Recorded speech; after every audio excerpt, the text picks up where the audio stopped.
Bom, pessoal, vamos começar a conversar sobre motores de passo, então, tá? Com o terceiro tipo de motor que a gente pode abordar.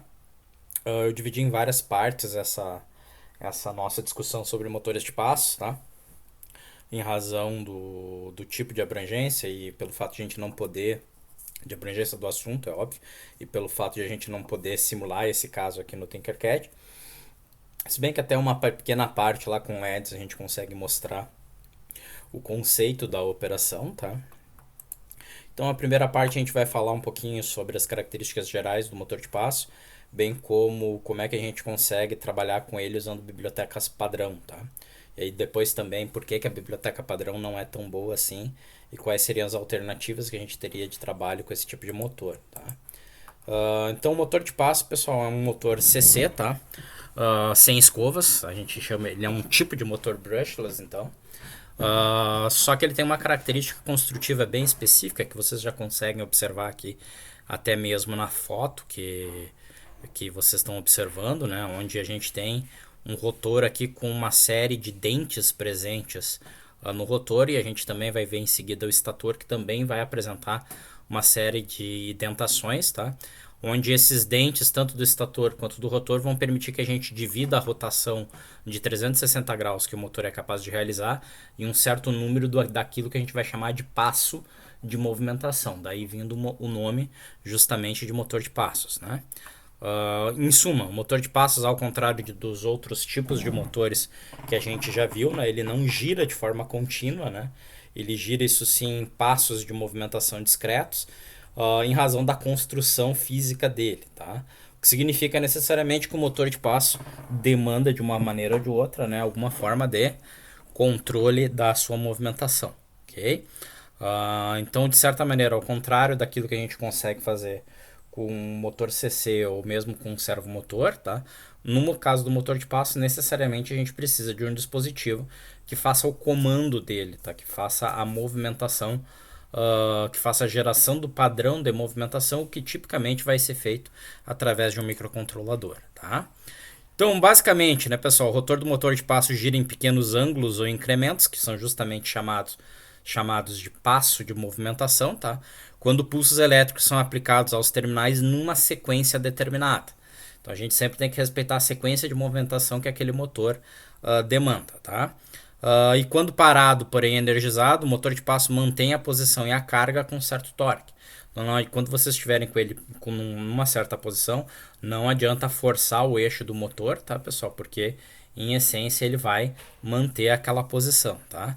E sem energia também ele tem uma tendência forte de manutenção da posição dele, tá? Muito embora seja possível girar ele com uma certa força, tá? E como a gente tinha visto, passei aqui um pouquinho, né? Como a gente já tinha visto, né? No caso do motor anterior, do servomotor, né? Uma alternativa ao motor de passo é o servomotor, tá?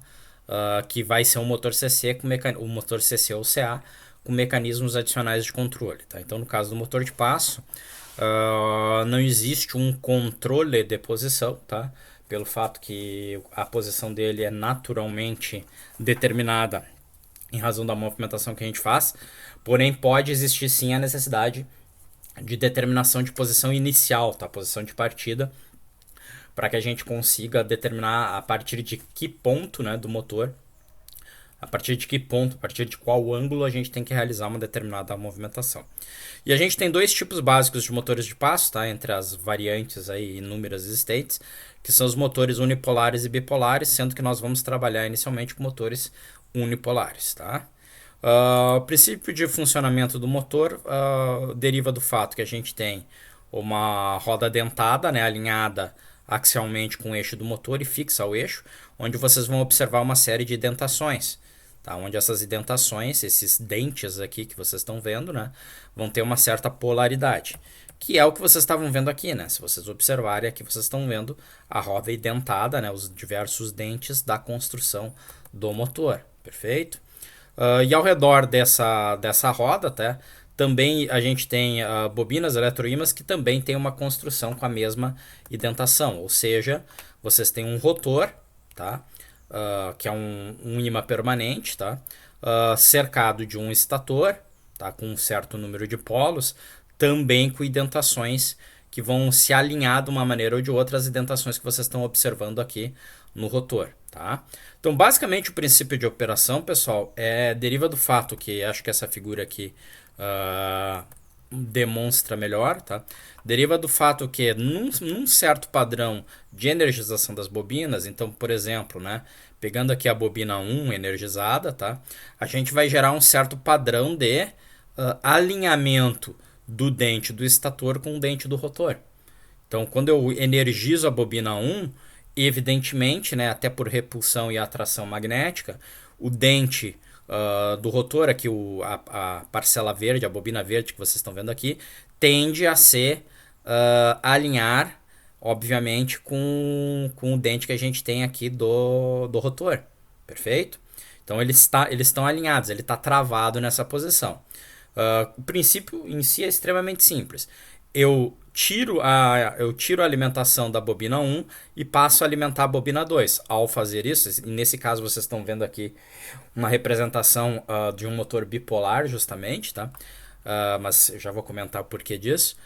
Mas quando eu energizo a bobina 2, por sua vez, o que ocorre, né? Se vocês forem ver a marcação preta que a gente tinha do alinhamento inicial, ocorre uma movimentação num pequeno incremento, num pequeno ângulo, tá? Que é o que a gente chama de passo de movimentação do motor, tá? Pelo fato que agora, em razão da alimentação da bobina 2, eu ter a tendência natural de fazer o alinhamento do dente do estator da bobina 2 com o dente do rotor, como vocês estão vendo aqui na figura e eu estou destacando aqui com o cursor do mouse, perfeito?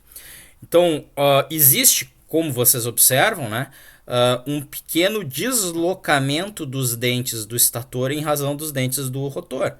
Vocês estão vendo justamente isso, né? Num certo momento, para esse motor, que é um motor bipolar, tá?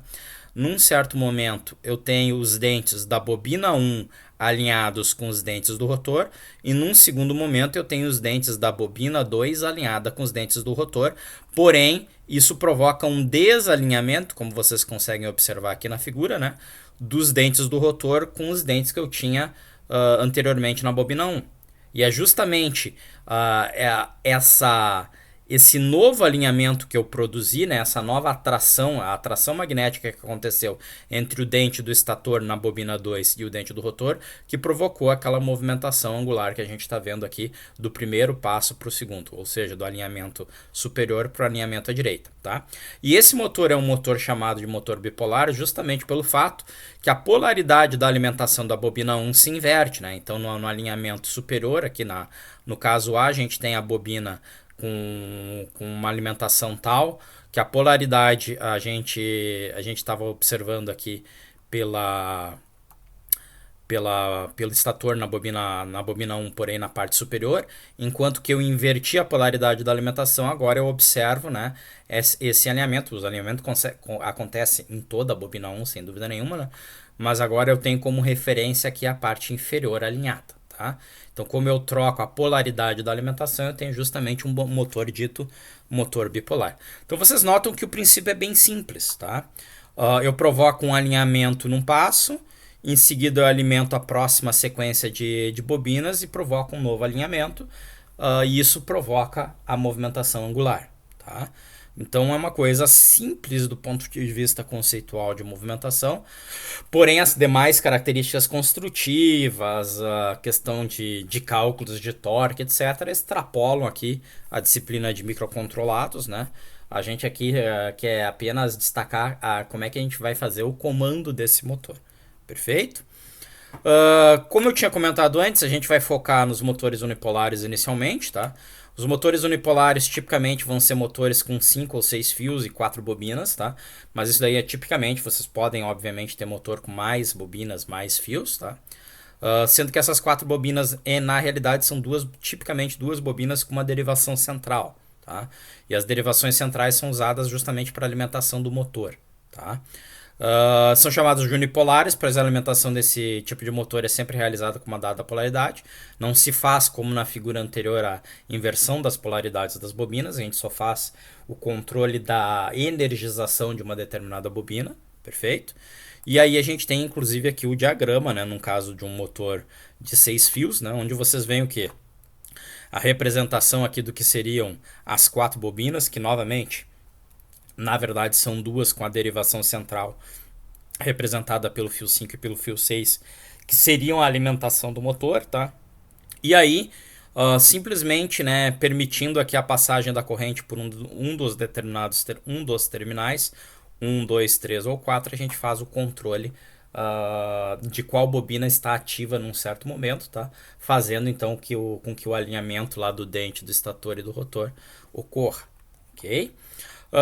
Tipicamente, pessoal, para a gente conseguir fazer esses acionamentos, em razão das correntes que podem ser demandadas do motor de passo, e em razão do fato que essas correntes podem apresentar um aumento significativo a depender da carga, né, do torque que está sendo exigido desse motor, tipicamente é o caso também que não é conveniente a gente realizar a alimentação direta do motor ou o controle direto das bobinas pelos pinos do Arduino, tá? A gente tem que usar alguma forma de chave eletrônica que permita a gente fazer o comando do Arduino, porém entregando a corrente demandada a partir de uma fonte de alimentação específica para aquela finalidade, tá? No motor mais simples que a gente vai usar um driverzinho bem simples, que é o LN2003, tá?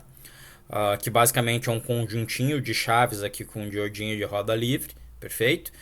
Que eles permitem entregar uma corrente maior para os terminais do motor, tá? Então ele é um CI DIP. Depois no exemplo eu vou mostrar para vocês, tá? Fisicamente como é que ele é, tá?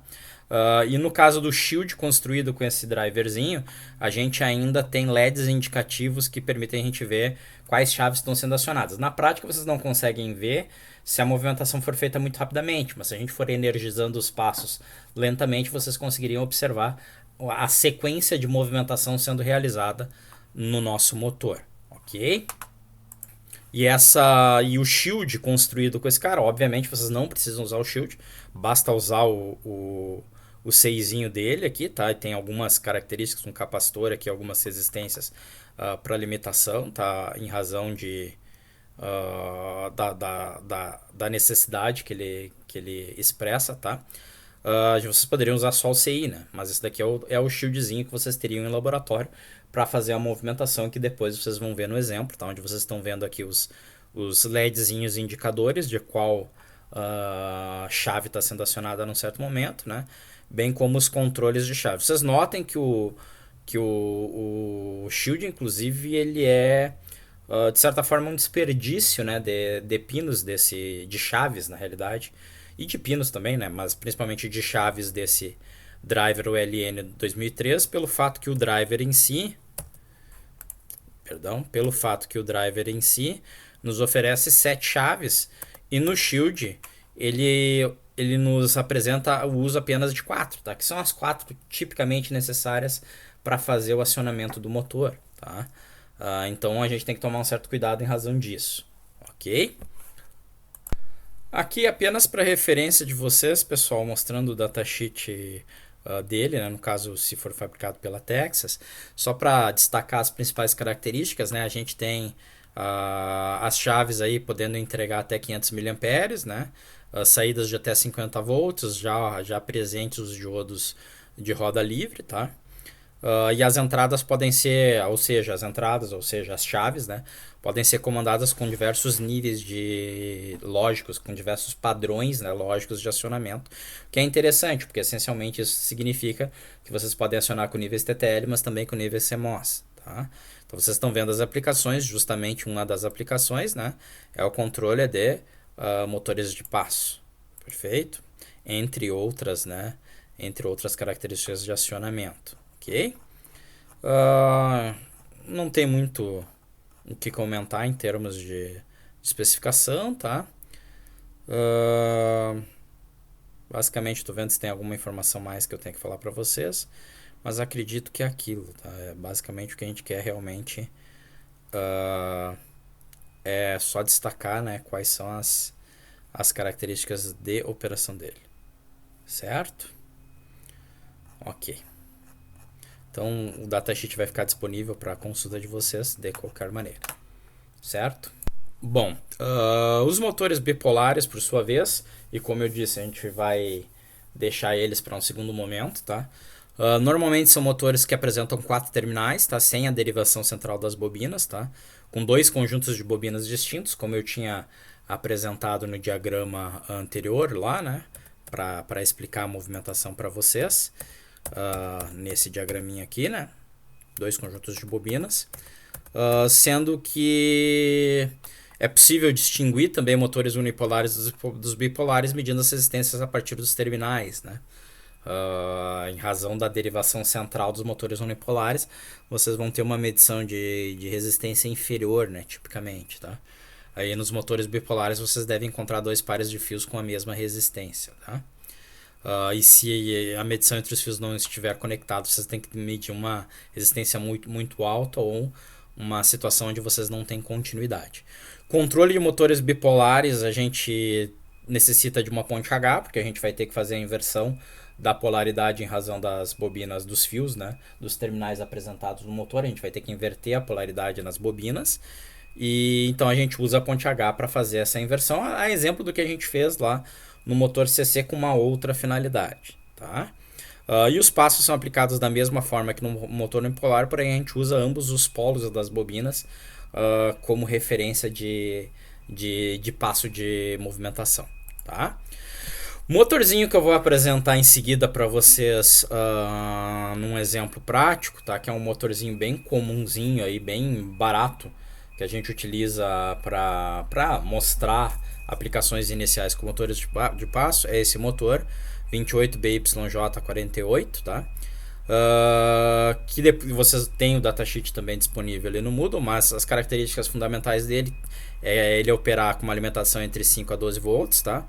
E já destaco aqui que a corrente demandada por cada bobina a 5 volts é de aproximadamente 217 mA, muito superior aos 40 mA que o nosso pino do Arduino seria capaz de fornecer, o que novamente, né, nos leva à necessidade de ter alguma forma de chave de acionamento dessas bobinas, podendo ela ser transistorizada ou podendo usar aquele integrado ali como foi apresentado, tá? Esse é um motorzinho que ele possui uma caixa de redução, então ele tem um sistema de engrenagens mecânicas, tá? A fim de trocar a velocidade por torque. A caixa de redução, assim, teoricamente, ela seria de 1/64, tá? O que significaria que sem a caixa de redução o motor necessitaria de 64 passos para uma revolução completa, o que significa que cada passo teria 5,625 graus, tá? Basta a gente dividir 360 graus por 64, perfeito? Porém, como a gente tem a caixa de redução, na prática a gente tem a movimentação feita pelo motor elétrico propriamente dita reduzida. Daí vem o nome de caixa de redução, né? Por 64 vezes, ou seja, para eu conseguir uma revolução completa eu tenho 64 passos do motor em si, vezes 64 passos da minha caixa de redução, que me dá um total de 4.096 passos para realizar a movimentação do motor, tá? Então esses são os passos necessários para que vocês tenham uma revolução completa, para que o eixo visível do motor gire em 360 graus, tá? Que é o eixo que está conectado à caixa de redução. Basicamente, então, pessoal, o que eu estou dizendo para vocês? Que ali dentro a gente tem o motor elétrico, tá? Que precisa de 64 passos para dar uma volta de 360 graus. Porém, o eixo desse motor elétrico tá, digamos assim, tá conectado na caixa de redução. Perfeito? Então, quando eu dou 64 passos no meu motor elétrico, eu não girei 360 graus na caixa de redução. Para que eu consiga dar 360 graus na caixa de redução, eu preciso fazer os 64 passos do motor elétrico 64 vezes, que me dá os 4.096 passos totais. Ok? Aqui, só para que vocês tenham noção do que eu estou falando, ó, é isso que eu estou dizendo. Essa é a cara do motor, na verdade, essa é a cara do nosso motor, tá? Depois vocês vão ver ele, tá? Vocês vão ver que ele tem os 5 fios, né? Os 4 fios da bobina e um fio da alimentação, certo? E na prática, se a gente abrisse esse motor, vocês veriam isso daqui, tá? O eixo aqui do motor do motor elétrico é essa. Deixa eu ver se eu consigo ampliar mais essa figura. Não, não consigo. Pelo contrário, acho que eu só consigo reduzir. Tá? Só para mostrar para vocês a imagem interna dele. Bom, voltando aqui, né? O eixo do motor elétrico é esse elemento central, tá? Que por esse conjunto de engrenagens que vocês estão vendo aqui, gira o eixo visível do motor, que inclusive se vocês observam, né, nem centralizado ele é, né? Ele não é centralizado justamente em razão aqui da necessidade de operação da caixa de redução. Tá? Então esse eixinho aqui, ele gira 360 graus com 64 passos, porém o conjunto aqui da caixa de redução precisa que isso ocorra mais 64 vezes para que o eixo perceptível gire 360 graus. Esses valores que eu dei aqui de 64 passos do motor e 64 passos da caixa de revolução são valores válidos quando a gente faz a ativação das bobinas em 8 passos, que é o modo que a gente chama de modo de acionamento do motor de passo em meio passo. Tá? Existem vários modos de acionamento de motores de passo, mas basicamente a gente opera, grosseiramente falando, se nada for dito em contrário, a gente opera com dois sistemas principais. Tá? O motor de passo cheio, tá? Full step ou full mode, tá? E o motor de meio passo, que é o motor que a gente vai operar nesse caso. Ah, mas como é que eu sei se eu posso acionar o motor com passo cheio ou com meio passo? Acionar, você pode acionar ele sempre nas duas maneiras, tá? Porém, quando o motor é construído, ele é construído preferencialmente para ser utilizado num dos modos. No caso do 28BYJ-48, o datasheet dele nos indica que ele deve ser acionado em meio passo preferencialmente. O que significa para esse motor a gente acionar em passo cheio? Basicamente, vocês vão perceber um aquecimento maior dele e uma vibração maior dele, tá? Pelo fato de vocês não estarem respeitando o padrão indicado pelo fabricante, tá? Muito embora ele vá fazer a movimentação necessária. Então é uma coisa que realmente vocês teriam que estar com o motor em mãos para conseguir perceber o que aconteceria nesse caso. Existem ainda outros padrões de acionamento, como micropasso e assim vai, tá? Tem várias formas de a gente fazer o controle da movimentação desses caras. Para ativação em 4 passos, o full step, como eu já tinha comentado, que é o padrão usado pelas bibliotecas do Arduino, pela biblioteca padrão do Arduino, tá? A gente vai ter o número de passos de saída do caso do motor elétrico dividido por 2. A caixa de redução continua sendo uma caixa de redução de 64 vezes, tá? Porém, no acionamento do motor elétrico, eu não vou mais realizar 64 passos de movimentação, eu vou realizar simplesmente 32, tá? E aí eu consigo fazer a movimentação também em passo cheio, tá? Então, todos esses números que eu dei aí para vocês, 64 passos, ângulo de movimentação, eles são bem fáceis de calcular, tá, pessoal? No caso do datasheet do motor, o nosso motor nos indica o ângulo. Ele indica que o ângulo de movimentação dele em meio passo é o ângulo de 5,625 graus, tá? O que, obviamente, se a gente pegar 360 e dividir por esse ângulo, a gente chega nos 64 passos necessários para a movimentação do motor, tá? Mais as 64 reduções geradas pela caixa, ok? E vocês vão ver, na realidade, que esse número é um pouquinho inferior, tá? Em razão da construção da caixa. Termos de acionamento do motor é bastante simples, tá, pessoal? Vocês vão observar saindo do motor 5 fios, um fio comum, que é o fio vermelho, que é o fio que a gente vai jogar a alimentação, tá? E mais 4 fios, que a gente pode chamar pela cor que ele vem realmente no motor de azul, rosa, amarelo e laranja. E em razão dessas cores a gente vai fazer o padrão de acionamento dele, tá? Basicamente é isso, tá? Depois de muito trabalhar com esse motor, tá, e observar que aconteciam pequenas variações na movimentação, a caixa de redução, e aí ir atrás do porquê que acontecia essa pequena modificação, tá? Chegou a informação que a caixa de redução na realidade não é uma caixa de 64 para 1, tá? É uma caixa com essa relação aqui, ó, 63.68395 para 1. O que significa que na realidade, para movimentar os 360 graus, não vão ser os 4.064 passos, 4.096, perdão, passos, mas sim 4.076, tá? Isso daí só indo nos fóruns, indo atrás de documentação, que o fabricante não divulgou essa informação. Tá? Bom, em termos de padrões de acionamento, tá, pessoal, que de passo cheio, que é o padrão usado pela biblioteca padrão do Arduino, que é a biblioteca Stepper. Nessa situação a gente faz a movimentação do motor usando 32 passos, porque a gente não está movimentando em meio passo, a gente está em passo cheio, então o movimento angular dele é dobrado, tá? Em razão da relação aqui um pouquinho alterada da caixa de redução, tá? A gente tem, na verdade, uma movimentação de 360 graus acontecendo com 2038 passos, tá? E a gente usa esse número quando a gente quer fazer o motor girar, né, os 360 graus. E o esquema de acionamento é bem simples, tá? Basicamente, vocês têm os fios aqui, perfeito? E vocês têm a sequência de ativação. Então, vocês têm aqui o fio azul, rosa, amarelo e laranja. E está relatado aqui o padrão de acionamento que a gente tem que usar, né? Energizamos no passo 1 o azul e o rosa, no passo 2 o rosa e o amarelo, no passo 3 o amarelo e o laranja, e no passo 4 o laranja e o azul. Tá? E mantendo sempre a alimentação nos 5 volts. Perfeito? Então, isso é o padrão no tempo. Notem que no tempo vocês vão fazer o padrão de movimentação. Passo 1, passo 2, passo 3, passo 4. Passo 1, depois vai para o 2, depois vai por 3, depois vai para o 4, depois volta para o 1. Isso vai fazer a movimentação do motor num sentido. Se vocês quiserem fazer a inversão do sentido de rotação, vocês fazem a movimentação no sentido inverso. Do 4 para o 3, do 3 para o 2, do 2 para o 1, do 1 para o 4. Então fazer a movimentação do motor de passo, essencialmente, é bastante simples. Pensem que vocês estão fazendo aqui o acionamento de 4 LEDs, né, pessoal? Vocês têm o LED azul, o LED rosa, o LED amarelo, o LED laranja.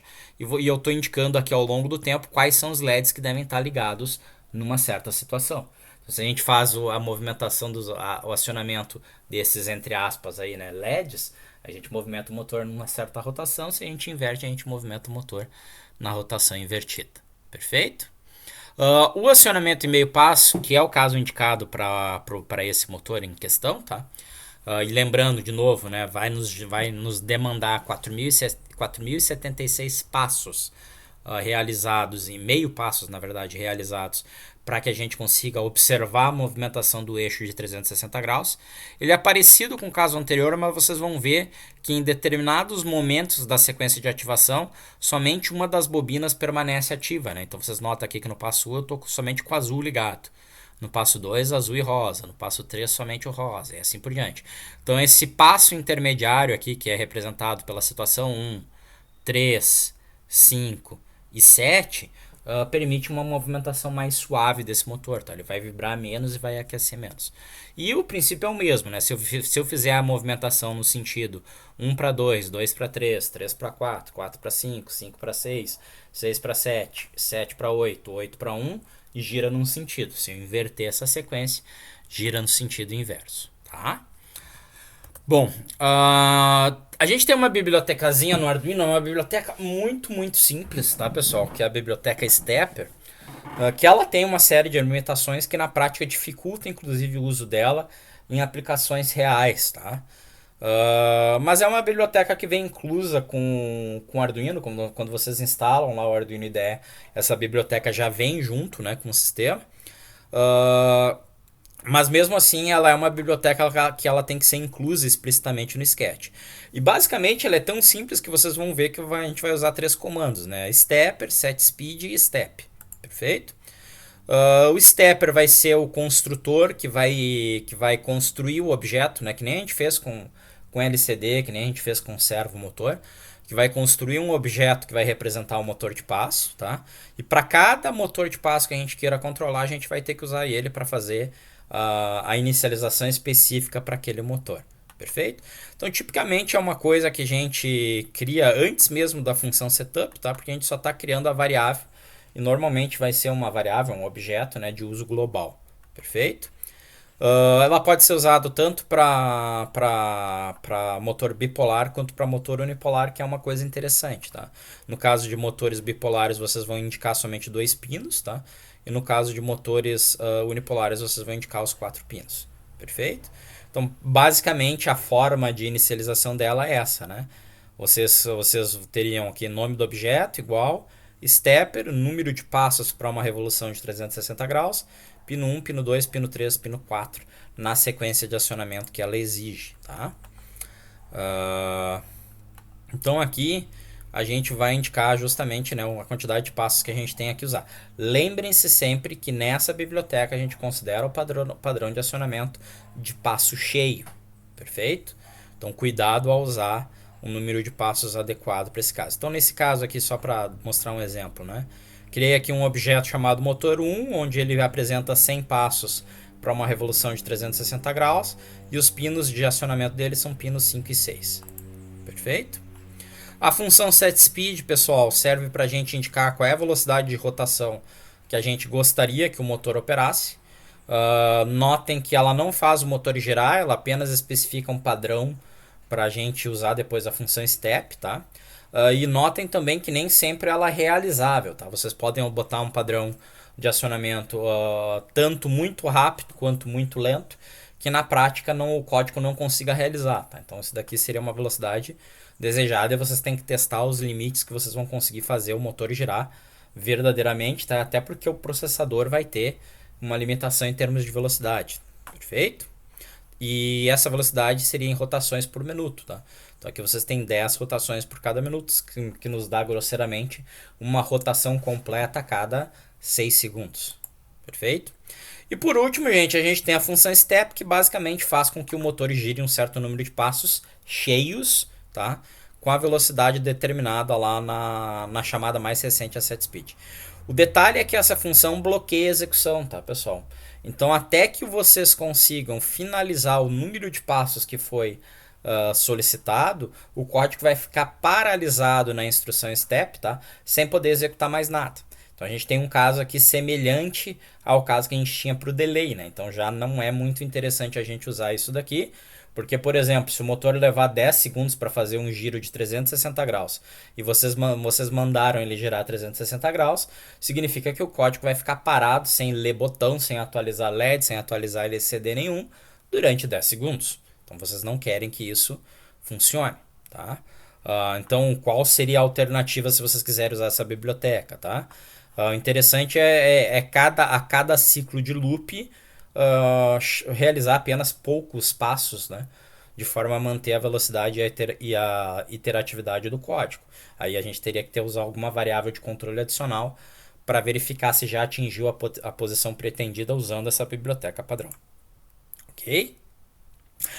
E para fazer com que a gente gire num certo sentido, a gente coloca positivo, e no sentido inverso a gente coloca o número de passos negativo, simplesmente. Ok? Eu vou montar um experimento aqui com vocês, tá, pessoal? Mas isso eu já mostro em seguida no Tinkercad. Por enquanto é isso.